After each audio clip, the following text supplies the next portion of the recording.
What's up, guys? I picked up an Amazon Flex shift today. I just realized that I've been working this job for a year now. Crazy how fast that went by. And I just wanted to give my honest 1-year review of this job. Give the top 3 things that I really enjoy about this job, and the top 3 things that I don't so much enjoy with this job. After a year, the top 3 things I like about this job. Number 1 has got to be the flexibility. Amazon Flex.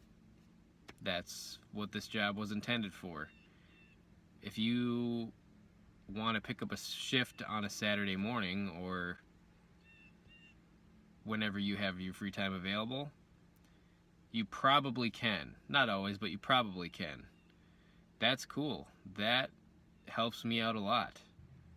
The next thing I would say that was really cool was right around Christmas time last year, leading up to it, this job was fantastic. I mean, they were giving out shifts that were paying like $30 an hour. You'd pick up a 4-hour block and it'd be $120.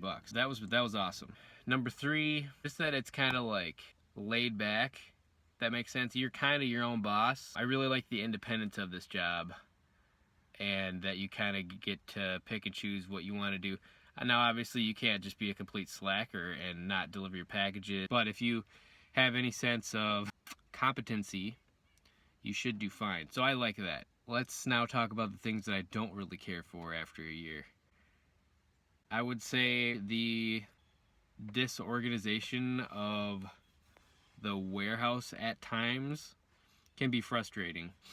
So you go there to pick up your packages, sometimes you have to wait in line behind other cars for 15-20 minutes because they don't have your route ready yet, or your racks of packages ready yet. I understand stuff comes up. Nobody's perfect. It's part of the job. This seems to happen fairly often. The amount of packages that you're supposed to have on the sheet they give you when you scan them all in oftentimes won't match, which is fine. They don't make a big deal out of it, but that can lead to some frustration. The second one has got to be, they'll give you feedback on this job sometimes if you make a mistake, or if a package doesn't get delivered where it's supposed to, or something like that. But you don't ever actually really talk to anyone. They just send you an email, and it's just like an automated email. It's not like, handwritten. So that can lead to some confusion sometimes because you're not 100% sure always, where you made the mistake. They'll just say one package didn't get delivered. It's a little bit unclear. It's never really amounted to anything. Nothing's ever really happened to me of consequence.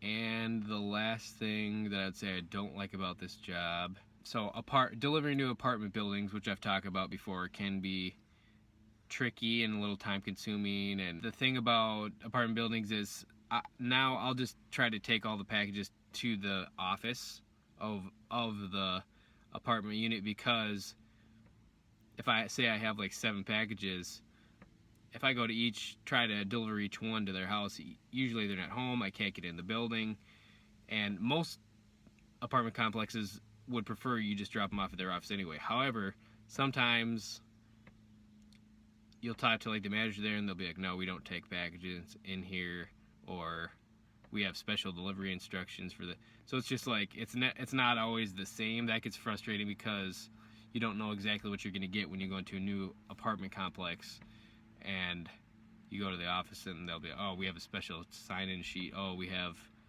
a delivery room. It's, down the hall, but I got to unlock it first, and blah, blah, blah, blah. And, oh, we don't take packages here. You never quite know. It's inconsistent. And I know that's not really Amazon's fault, but that is part of what can make the job a little bit frustrating. So that's my 1-year review. Side note, there are some new opportunities coming up for us flex drivers, or possibly for you people that are interested in applying for the job. I just got an email this week saying that there's going to be more opportunities, and it said just starting this week, we'll now have opportunities to do Prime Now deliveries and Amazon restaurant deliveries. I'm not 100% sure what that entails, but the email did say that some of these types of deliveries will be eligible to get tips. So that's cool. When I first started this job, I wasn't sure what the deal was with tips, and I kind of expressed that in some of my earlier Amazon Flex videos, and people were getting mad at me in the comment section saying, you don't get tips in this job. So, looks like now we do.